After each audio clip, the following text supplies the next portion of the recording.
E aí, pessoal, eu sou a Jusão e esse aqui é o Papo de Filhote, o podcast mais bonitinho e fofinho da internet.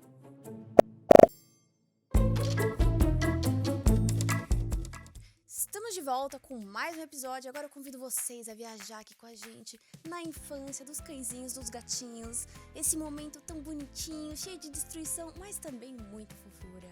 E para me acompanhar nesse assunto, eu tenho aqui minha parceira, a doutora Letícia Tortola, médica veterinária da Royal Canin. Dá um oi pro pessoal aí, Lê. Oi, pessoal. Oi, Jusão. Muito feliz de estar aqui de volta.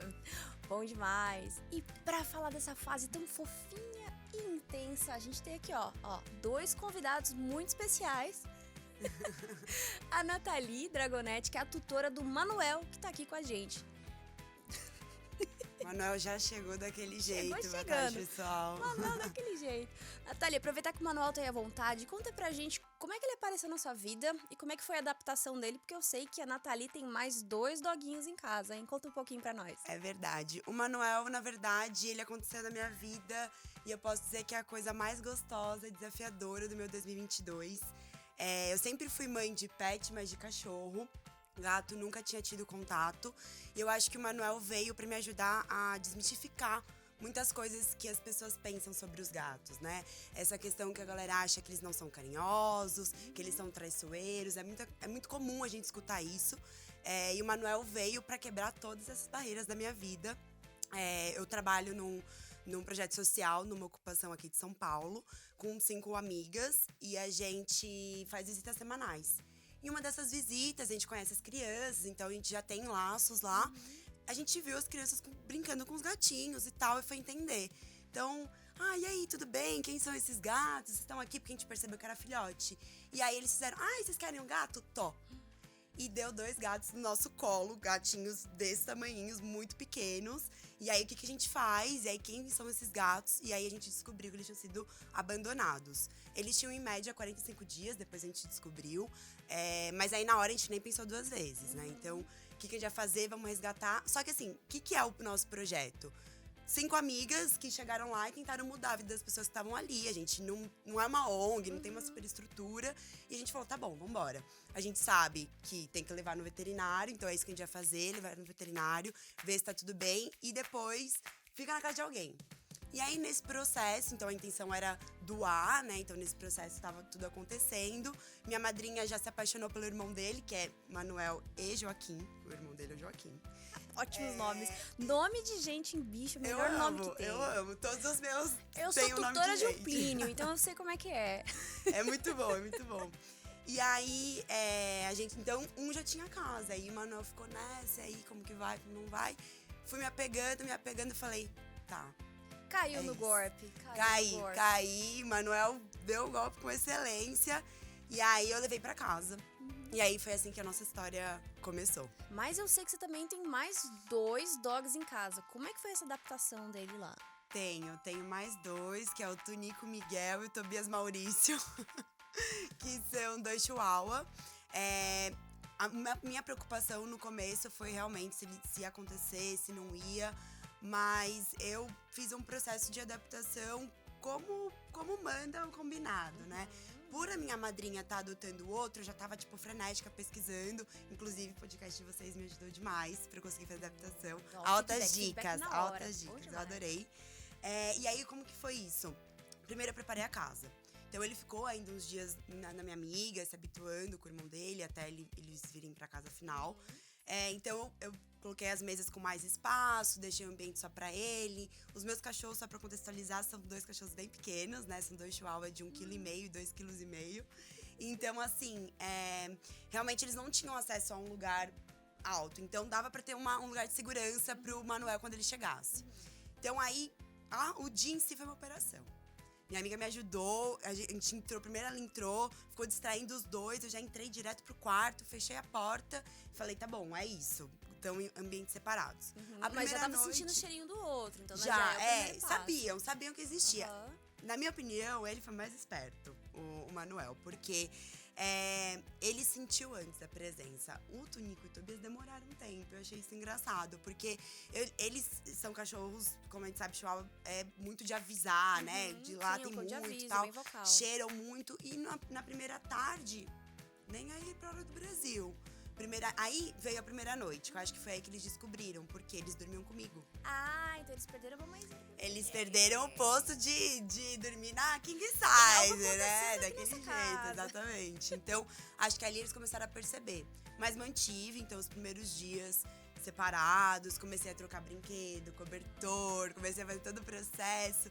E eles se ambientando, sentindo cheiro, loucos pra entrar no quarto, mas ainda assim, separados. E aí, aconteceu, assim, um dia eu tava, eles já estavam meio que habituados, né, já sentiam um cheiro. Mas aí eu não fechei a porta direito, e aí abriu e o Tunico já Era pra foi, ser. o Tobias foi atrás. E aí, no primeiro momento, eu pensei, já gelei. Olhei, mas aí foi melhor do que eu esperava, assim. Eles já estavam se cheirando, o que aconteceu ali? O Tobias, tipo, olhou, deu umas latidas e saiu. Tipo, isso aqui não me interessa, porque O ele é mais Tobias velho. tem uma personalidade, mas assim, ai, tá bom, fica aí. Tipo, ai, tá bom, tô no meu canto, tá tudo bem. Quer vir, vem. Mais um pra casa, tudo bem. E aí o Tunico, no primeiro momento, ficaram se olhando, se cheirando. Ele recuava, ia, recuava. Só que aí eu senti que em algum momento já não tava mais tão confortável. Eu deixei no primeiro momento pra que quando acontecesse esse encontro não tinha mais uma interferência de alguém vindo, tirando, porque a gente sabe que isso é pior ainda. Exatamente. Então deixei durante alguns minutos. Aí depois o Tunico começou a ficar um pouco mais eufórico com o tempo e tal. Então eu comecei a fazer visitas guiadas. Tunico. Como é que é uma visita guiada? Então, é diferente. O Tunico ia com um guia. Então, se ele começava a ir muito, eu tirava. A mesma coisa o Manuel. Então, eu tava deixando o Manuel solto e o Tunico preso. Porque ali já era o ambiente do Tunico há muito tempo. Eu já conhecia, o Manuel não. E aí foi indo natural. Quando eu percebi, tava todo mundo junto. Dormindo junto na cama, que minha cama é eles, né? Todos os tutores que dormem com os bichinhos sabem como é que é. A cama é isso aqui, se não importa o tamanho, mas é isso aqui. O resto é deles. É deles. Maravilhoso, Nath. Eu tenho certeza que o seu médico veterinário da sua família, tá morrendo de orgulho nesse momento de ter feito essa transição gradual. Então a gente percebe, né, como você, né, ouvindo o nosso podcast e todas as outras dicas, tenho certeza que seu médico veterinário também deu várias instruções. E é assim mesmo, quando desde o começo a gente tem, não somente a gente dá carinho, abrigo, alimentação, água, caixa sanitária, né, todos os itens básicos, mas a gente tem esse momento aí com os outros pets, com as outras pessoas, o começo já vai com o pé direito, né? A gente já começa muito bem. E é isso que a gente também, quando a gente tem um filhote novo em casa, a gente vai tomar esse tipo de atitude, com certeza. Ai, fico muito feliz. Eu queria que desse certo. Era a minha premissa, assim. Eu sabia que ia fazer muito bem pro Tunico, porque é um cachorro que tem muita energia, assim como o Manuel, né, filho? Então eu precisava fazer dar certo. Então eu quis seguir passo a passo, porque eu sou uma pessoa extremamente ansiosa. Mas eu sabia que a minha ansiedade naquele momento não ia ajudar. Então eu fiz tudo porque hoje eles dormem juntos, um dá banho no outro, brincam. Então é uma coisa muito mais natural mesmo. A adaptação demorou o tempo que tinha que demorar e isso fez toda a diferença, de verdade. Fazer com paciência, né? Ser tutor é isso, né? É você também entender que algumas coisas levam um tempo, ter paciência, ter carinho, ter instrução, que é mega importante também. Então, olha só, parabéns. E hoje você tem 3 animais em casa que se dão super bem. Isso, Super assim, bem. é um prêmio maravilhoso. Eles são demais, assim, meus companheiros de vida. E depois que você tem um gato, você fala como é que eu vivi até o presente momento sem um gato, assim. Porque é isso, é o dia inteiro comigo, compartilhando muitos momentos, sabe? Eu até me emociono em falar do Manuel, porque eu realmente acredito que ele veio no momento que todo mundo da casa precisava, não só eu.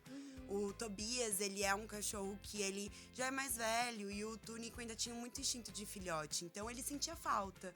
Eu brincava, eu saía com ele, mas não era a mesma coisa. Eles têm uma interação tão natural e é o dia inteiro que às vezes eu sinto que eles não ligam mais tanto pra minha presença ali.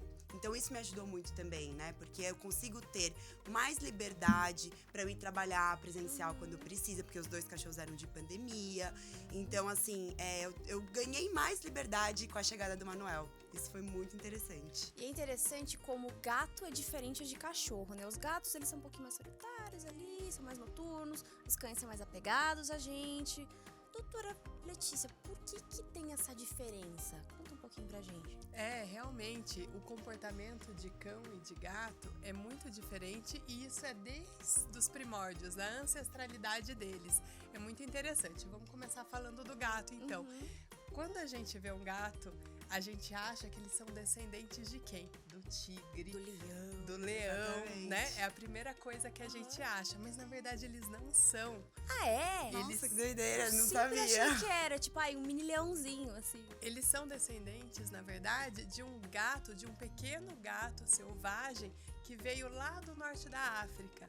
E é um gato de uma região assim um pouco mais desértica, né? Mesmo ele tendo contato com água, ele precisa de água né? E de alimento para se nutrir. Mas é um gato que na vida dele selvagem ele pode viver em grupos, se ele tiver recursos, mas são grupos que não têm, por exemplo, hierarquia. Eu não vou ter um líder. Mas no caso, se não tem muitos recursos, eles vivem bem sozinhos também. Então, em casa, se a gente tiver vários gatos ou um gato só, ele dependendo, cada um tendo o seu momento, o seu território, né? Muitas vezes, Importante, né? a gente consegue conviver harmonicamente com mais animais. E também outra coisa interessante em relação à alimentação. Os ancestrais dos gatos, eles tinham um hábito no começo da manhã e no fim da tarde, no começo da noite, que era o período que as presas também saíam das tocas, que aí eles pegavam essas presas. Então eles têm o hábito de se alimentar com pequenas presas. E a gente percebe até nos dias de hoje, os nossos gatinhos, o que acontece, né? Além de ele querer pegar algumas pequenas presas para trazer pra gente, ele tem o hábito de se alimentar várias vezes por dia. Sabia que se a gente deixar um gatinho comendo à vontade e a gente contar quantas vezes ele se alimenta, chega a comer 16 vezes por dia. Nossa, então a indicação é realmente deixar o potinho com alimento o dia todo pro gatinho. Exatamente. Uma quantidade correta, né, gente? Pra que cada gatinho ali é a quantidade que ele tem que comer de acordo com o tamanho dele, né? É muito comum, né? A gente vê o gato vai na vasilha no alimento e aí ele pega um pouquinho e depois ele sai. Vai fazer outra coisa, vai brincar, vai dormir, vai se lamber. Aí depois dá um período, uma hora mais ou menos, ele volta lá e pega mais um pouquinho, né? Então isso vem do hábito dele, também dos ancestrais dele, desse pequeno gato selvagem da África. E comia Legal. várias presinhas pequenas. É. E o cachorro? O cachorro vem do lobo. Isso é verdade. Isso é verdade. Ah, o cão tá vem bom, do falar, não, lobo. tudo que eu Tudo, sei né? é Tudo mentira, errado, né? exatamente. Não, agora você acertou, Ju. E aí o que acontece? O cão é um pouco diferente, porque ele vivia, o lobo, em matilhas, né? Então tem uma hierarquia, sempre tem um líder. Só que em grupos eles pegavam presas grandes em grupos. E aí eles comiam tudo ao mesmo tempo. O que acontece? A gente percebe que os cães hoje em dia, normalmente, até se tem mais de um cão junto, eles comem até mais rápido, né? Pra não sobrar nada e não deixar o outro pegar. E às vezes o líder vai lá e pega no pote do outro, então a gente também tem que tomar cuidado com isso. E aí isso faz também da alimentação deles. Hoje a gente pode dar no filhote aproximadamente 3 vezes por dia e no adulto de 2 vezes por dia por conta disso, porque o hábito deles é uma alimentação mais espaçada, diferente dos gatos. E olha que interessante, né? Tudo que o comportamento deles hoje tem muito a ver com o comportamento no passado.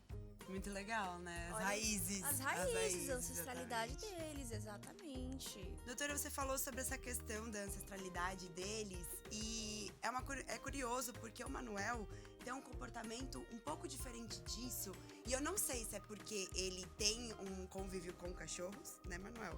Ou se faz parte dele do desenvolvimento, mas se eu colocar um pote cheião de comida, ele vai comer tudo. Se eu colocar pouco, ele vai comer aquilo. Então, assim, eu costumo racionalizar mais vezes por dia. Não sei se é isso, se é o certo, porque no caso dele, ele se deixar, come tudo de uma vez só. Então, tem alguns gatos que eles têm um comportamento diferenciado e a gente tem que tomar bastante cuidado nesse caso. É dele. é uma característica dele. Os gatos, eles são individuais, né? Cada um tem uma personalidade. Quem tem gato em casa, mais de um gato em casa, sabe muito bem disso, né? Como eles são diferentes. E aí, nesse caso, você tá corretíssima. A gente fala tanto da quantidade controlada, o quanto ela é importante, mas nesse caso você vai ter que racionalizar. Você vai ter que dividir em várias vezes. O horário que você tá em casa vai dando um pouquinho. E isso é um perigo, né, de ele ficar obeso se a gente não controla. Então você já começou desde cedo a fazer da forma correta.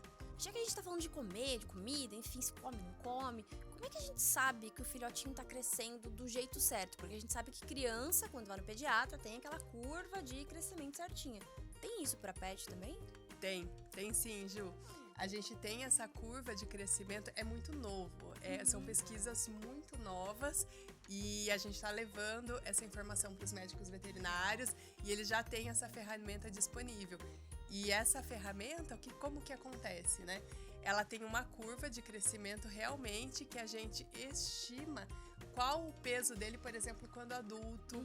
A gente estima cada mês como que vai ser esse peso e se ele tá acima ou abaixo nesse ganho de peso, tem que acender um sinal de alerta. E aí o médico veterinário vai avaliar se, por exemplo, tá com uma alimentação acima da quantidade que precisa ou se tá com algum problema que tá causando um baixo crescimento, um baixo ganho de peso. Então aí tem que investigar, que às vezes pode ser alguma doença que está começando. Então é uma forma de a gente avaliar, né? E como que funciona? O médico veterinário, ele vai pesar em cada consulta. Nos primeiros 6 meses, por conta das vacinas, vermifugações, e por conta do acompanhamento, né, nesse momento, a gente leva o nosso filhote uma vez por mês, durante os primeiros 6 meses. Aí depois a gente tem que continuar levando, né? E aí, normalmente, a cada 3 meses até chegar na idade adulta. E em cada consulta vai ser pesado. E essa pesagem a gente vai avaliar se está dentro dessa curva. Olha só que interessante. E o peso, como é que a gente sabe se ele tá no peso certo? Considera quando ele é adulto, certo? Como é que isso funciona? Isso, a gente tem uma diferença, não é igual a gente, que é uma curva só. O humano a gente sabe tem uma média ali, a gente muda um pouquinho de altura, mas a gente tem uma média. Já cachorro, tem cachorro de 1,5 kg, tem a polenta que tem 7 quilos, tem 17 quilos, e tinha também o ravioli, em um dos episódios que a gente trouxe, ele era um dog alemão, que ele tinha 45 quilos, né? Nossa. Então assim, é muito diferente. O gatinho também. A gente tá aqui com um gatinho que tem um tamanho médio. Eu tenho uma amiga que tem um gato de 7 quilos, ele parece uma pantera. Então são muitas variações, né? Para cães, nós temos a curva com diferença pro porte, tá? Como que funciona mais ou menos os portes? A gente tem mini, o cão mini, que é até 4 quilos, aonde estão dois aí. Conheço dois. o Tobias e o Tonico. Então, exatamente até os 4 quilos são considerados cães de porte mini. Aí, entre 4 e 10 quilos, a gente tem os cães pequenos. Que é o Plínio, no caso, meu spitz japonês, que tem seus 8,5 kg mais ou menos. Do porte pequeno. Aí a gente tem o porte médio, que é dos 10 até os 25 quilos. Que no caso é Polentinha, minha vira-lata, que tem 17 quilos, que inclusive chegou com 7 quilos em casa, porte beijo, está com 17. E depois dos 25 aos 45 é o porte grande. Mas aí, por exemplo, o ravioli é do porte gigante, acima de 45 quilos. O pai do ravioli tinha 90 quilos. Você tem noção? 90 quilos. Mas devia também ser altão. A gente não chegou a ver ele, a gente só viu o ravioli. Mas ele era um filhote e ele tava com 45. Então imagina, né? Nossa. Isso é muita diferença. Eu fico imaginando, em comparação aos meus tão pequenos, é muito maior. E essa diferença, Nath, é tão característica que eu vou dar um exemplo pra você do Chihuahua. O Chihuahua, ele fica adulto em torno de 8 meses de idade. Nossa, eu não sabia. E ele, do momento que nasce até o momento que fica adulto, o peso dele vai se multiplicar por 20 vezes. É bastante. Já é bastante coisa. Nossa. Bastante coisa. Agora vamos dar um exemplo de um São Bernardo. São Bernardo, ele, do peso que ele nasce até o peso quando ele fica adulto, que são 24 meses, tá? Ele cresce até os 24 meses, quando é o momento que ele se torna adulto. Ele vai aumentar esse peso, multiplicar em 100 vezes. 100 vezes do que Uma nasce. bolinha, Exato, um nasce negócio tão gigante. pequenininho.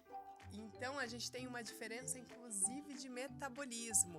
O metabolismo de um chihuahua, de um cão de porte mini, ele é muito mais acelerado. Ele corre mais rápido, o coração dele bate mais rápido, a respiração, a frequência respiratória também é mais rápida. Então, o metabolismo é diferente de um cão de porte gigante e até os intermediários. Dessa forma, a alimentação também tem que ser diferente por porte, tanto nos nutrientes, mas também no croquete. Imagina um croquete para um cão de porte médio. Ele ser dado para um cão de porte mini, ele não vai conseguir se alimentar direito. Imagina, né? O croquete do dog alemão desse tamanho. Exato. E aí o chihuahua vira um 10 biscoitinho, vezes né? o tamanho da boca do Tunico. Vira um cookie pro chihuahua. E o contrário também, uma raça gigante se alimentando com um croquete muito pequeno, ele pode engasgar, né? E essa diferença, por exemplo, um cão de 3 meses de porte pequeno, ele vai ter mais ou menos 2 a 3 quilos. Um cão de 3 meses de porte grande, gigante, ele vai ter de 18 a 20 quilos, né? E muda o dentinho também na hora de morder o croquete, tem que hidratar, como é que é? A gente tem, inclusive, força da mandíbula, diferença entre a força da mandíbula dependendo do porte, né? Então, todos os cães, no começo, né, a gente tem que hidratar o croquete na transição alimentar. A gente já comentou sobre isso até em um dos episódios, né?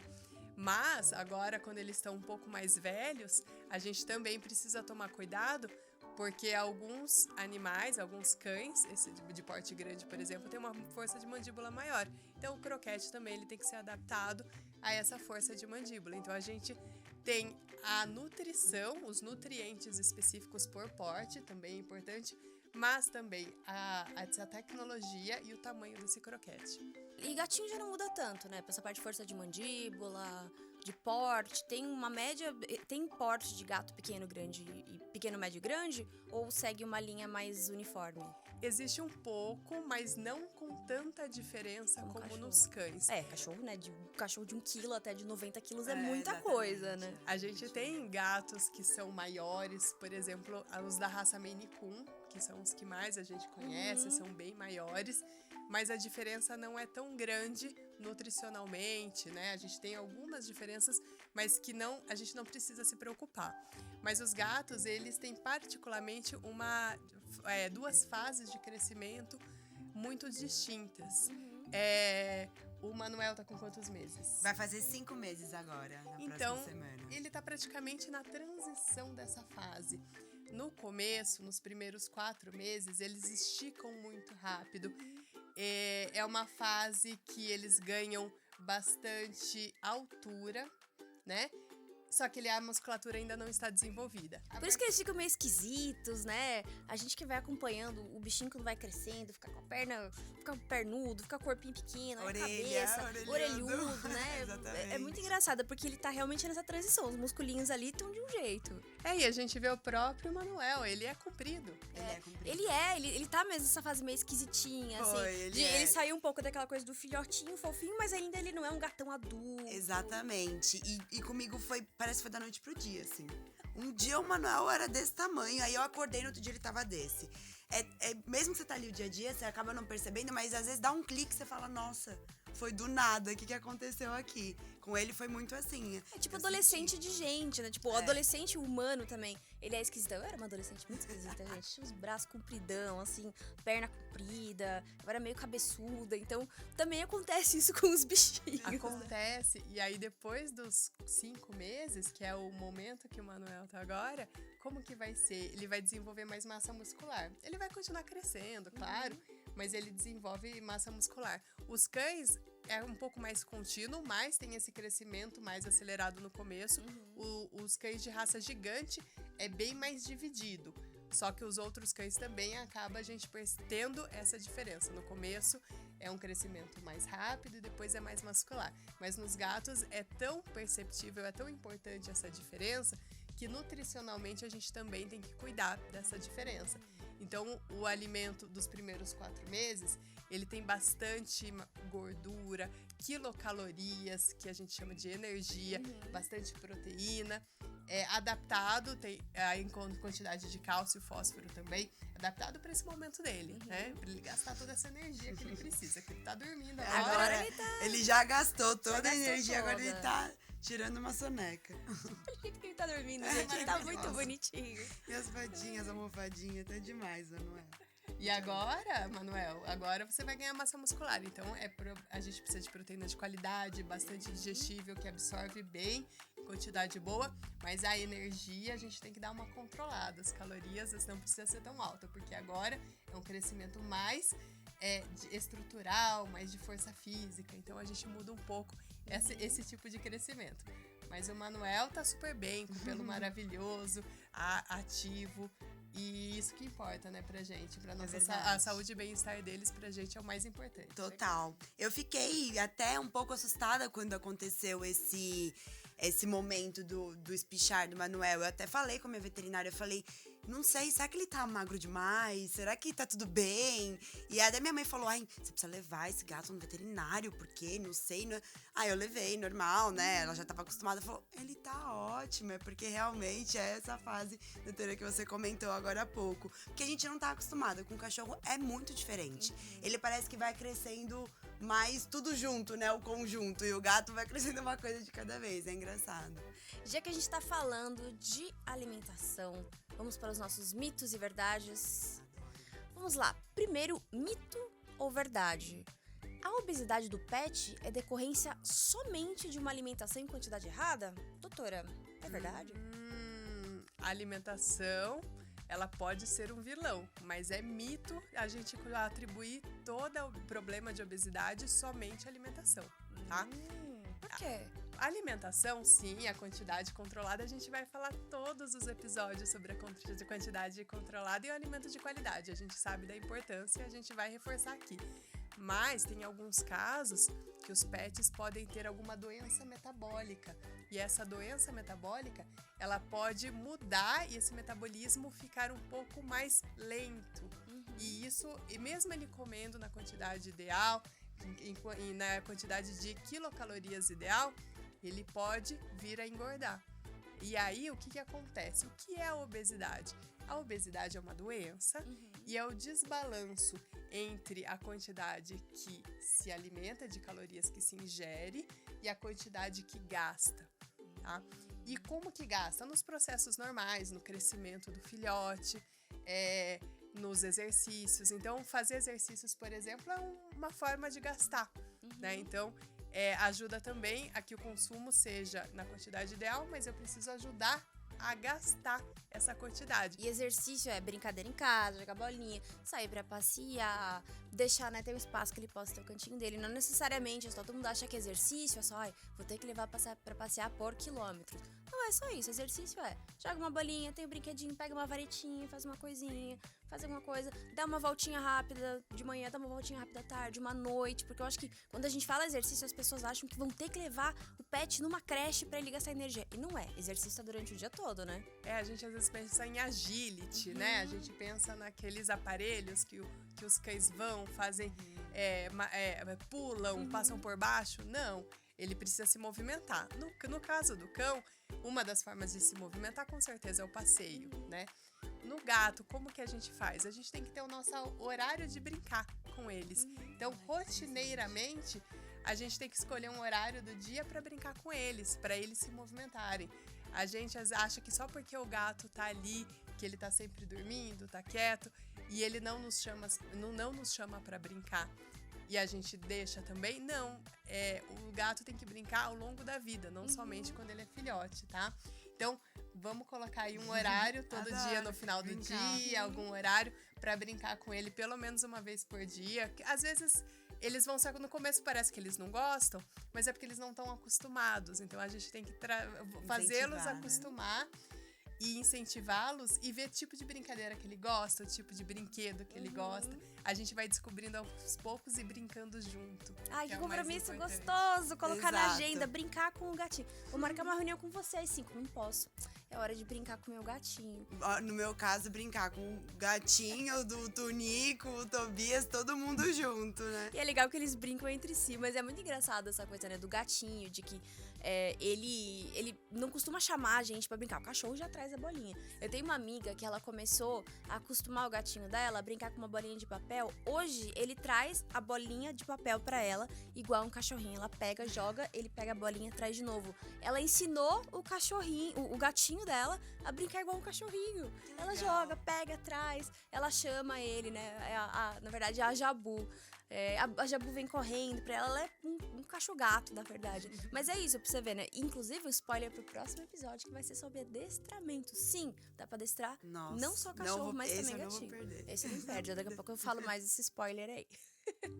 Seguindo então com nossos mitos e verdades, tem aqui mais uma pergunta pra encerrar o episódio. Doutora, o crescimento saudável depende só da alimentação. É só isso que depende. Olha, eu queria que dependesse. Ia ser tão mais fácil, né? Com certeza, mas é um mito. A alimentação, com certeza, é um dos pilares importantes, mas a gente vai precisar das consultas preventivas no médico veterinário, a vacinação, a vermifugação. A gente vai precisar dar muito carinho, né? Vai dar água, um abrigo. Um ambiente, né? Ali saudável para o cachorrinho. A gente precisa ter uma série de cuidados que vão fazer com que ele tenha esse crescimento saudável, né? E nesse acompanhamento com o médico veterinário, que eu tenho certeza que ele vai trazer muito mais informações. E a gente não pode esquecer dessa socialização com os pets, que também faz muita diferença. Estímulo cognitivo para o longo da vida deles é muito importante também. Uma coisa complementa a outra, né? Não dá pra gente achar que só isso resolve, só isso. É isso que a gente tá falando de ser tutor. Ser tutor não é só, né, ter o bichinho em casa e dar comida e pronto. Tem um monte de coisas que tem que tomar cuidado, tem que se informar, tem que fazer com carinho, com paciência, porque é uma responsabilidade muito grande mesmo. Então, e se conectar, né? Porque quando eu sinto isso muito em casa, quando eu me conecto com eles, quando eu tenho esse momento de ficar junto e tal, você consegue perceber se tem alguma mudança de comportamento mesmo que leve, né? Então, por exemplo, o Manuel é um gato que hoje ele tá aqui na paz, mas ele é bem ativo. Então, durante o dia, ele fica passeando pelos móveis da casa, eu tô verticalizando a casa, então ele sobe e tal, ele brinca. Se tem algum dia que ele não tá fazendo isso, já dá, por eu conhecer o meu pet, já dá pra eu saber também. Então, eu acho que é uma coisa que me ajudou demais nessa adaptação também, é eu levar em consideração que a minha conexão com o meu pet tem que ser uma coisa muito verdadeira, assim, de fato, de entender que ele não tá, no começo ele não vai saber que você é a tutora dele, que tá tudo bem, que aquele ambiente não é um ambiente de risco. Então tudo isso eu fui entendendo que ele tava se sentindo confortável ao longo dos dias. Então, quando eu tava sentada no sofá e ele veio a primeira vez, saiu do quarto, já com as portas abertas, ou a primeira vez que ele foi até a cozinha, que são coisas que a gente percebe que faz parte do crescimento e que ele tá se ambientalizando, sim. Então eu acho que a conexão também é uma coisa importante. A gente tem que estar, como você falou, não é só dar as coisas básicas. Ter um pet, isso é muito importante, é muito mais do que isso, né? Eu, por ter resgatado o Manuel e ter visto ele tão pequenininho com o irmão dele numa situação que provavelmente ele não sobreviveria muito mais tempo, é saber que existe uma responsabilidade, independente se você comprou, se você adotou, como que veio o pet, se você assumir essa responsabilidade, é até o final da vida dele, e que isso não é um fardo, isso é muito bom, eles são companheiros, assim, é uma delícia compartilhar os meus dias com eles e ter esses momentos, não é uma coisa pesada, né, é uma coisa que enriquece a gente também enquanto ser humano, humaniza também, sabe, a gente olhar o outro. A pandemia, até hoje a gente sofre com as consequências no sentido de socialização até dos nossos pets, né? Então, eu acho que é uma questão muito importante da gente falar que você tem que estar preparado também para esse crescimento do seu pet, ter paciência. O Manuel é arteiro, então assim, às vezes ele vai e derruba um vaso já aconteceu, né, de derrubar um vaso. Ele quase derrubou aqui o nosso abajurzinho. Acontece, exato. Então assim, já vi minha sala cheia de terra, mas eu entendo que também é natural do descobrimento. Então quando você coloca isso na sua cabeça, deixa de ser algo pesado. Acho que isso é importante a gente falar, porque é lindo, o filhote é bonitinho e é muito gostoso acompanhar todo esse crescimento, mas você tem que estar disposto, porque as fases são diferentes e é novidade o tempo inteiro. Manuel é novidade o tempo inteiro. Não é à toa que eu falei no começo, né? Essa parte tão fofinha, mas cheia de travessura. Exato. Isso que você falou de conexão também é super importante, porque não é só também, ai, que gostoso você se conectar, mas também é coisa de saúde. Quando você se conecta, você sabe sobre a personalidade do seu pet, você sabe como ele costuma agir, como ele não costuma, e isso começa a te dar até indício de quando tem algo errado. Então, se o meu pet, ele sempre vem pedir carinho, sempre vem ficar perto de mim, e de repente ele começou a ficar mais longe, mais assustado, preocupado, ele tem alguma coisa que pode estar acontecendo com a saúde dele. Então, isso é mega, mega importante. Assim, a questão de... É isso que você falou, não é só a comida que é o crescimento saudável. São muitas coisas que vão ser um conjunto que vai te ajudar a olhar pro seu pet também pra entender a saúde dele, pra entender como é que ele tá, porque eles não falam, né? É super comum o médico veterinário clínico receber tutores durante a consulta que a única queixa é, ele tá diferente. Eu não sei o que ele tem, mas eu sei que ele está diferente. Aí o médico veterinário vai fazer várias perguntas para entender o que é esse diferente, vai fazer um exame físico, palpar, vai fazer alguns exames laboratoriais ou de imagem para tentar descobrir, né? Porque realmente, como eles não falam, a gente tem que fazer essa investigação. E é super importante o olhar do tutor, porque se o tutor tá falando que tem alguma coisa, a gente tem que pesquisar, a gente tem que avaliar e o tutor tem que levar sim no médico veterinário, porque se ele está diferente, alguma coisa aconteceu. Alguma coisa tem. E pelo menos pra você saber que talvez não foi nada, né? Mas tem que levar sim, nossa. E até falando sobre comportamento, aqui eu vou finalizando esse episódio, mas trazendo um ganchinho pro nosso próximo episódio. Ó, esse daí você vai gostar. Nosso próximo episódio vai ser sobre comportamento dos filhotes e sobre adestramento do filhote. Que às vezes até é um tabu para algumas pessoas, tá? Que tem gente que tem dó de adestrar, que fala, ai, mas deixa ele curtir, deixa ele fazer as coisinhas dele. Não é. Adestrar também é um ato de amor e faz parte do crescimento saudável. Não vou perder por nada. Quero Isso muito daí ver, ainda mais que eu tô no momento certo com o Manuel, então. Isso vai ser legal. A gente vai falar sobre como acostumar o pet com visita, sobre como acostumar com outros animais, sobre talvez até alguns comportamentos agressivos. Então, ó, fica ligadinho. Próximo episódio, esse vai ser. Vai vir Eu cheio vou me de assistir dicas. depois. Vou assistir a gente depois, de tão curioso que eu tô com esse. E é isso, pessoal. Eu quero muito agradecer os nossos 2 participantes muito especiais. Manuel dormindo. Gente, o Manuel dormiu. Ele tá ronronando tão alto, ouvindo ele ronronar daqui. Exatamente. Eu que agradeço, adorei o convite de vocês. Pra mim é muito importante estar aqui pra poder realmente falar sobre essa questão com os nossos pets, para que outras pessoas se identifiquem.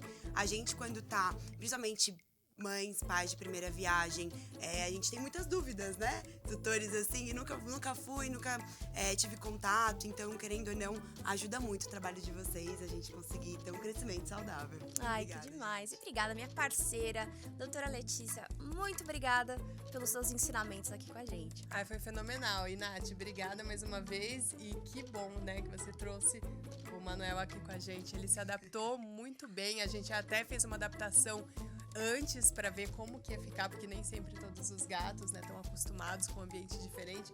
Mas vocês dois estão maravilhosos. Ele tá melhor que todo mundo junto aqui. Ele não tá nada preocupado com o que tá acontecendo.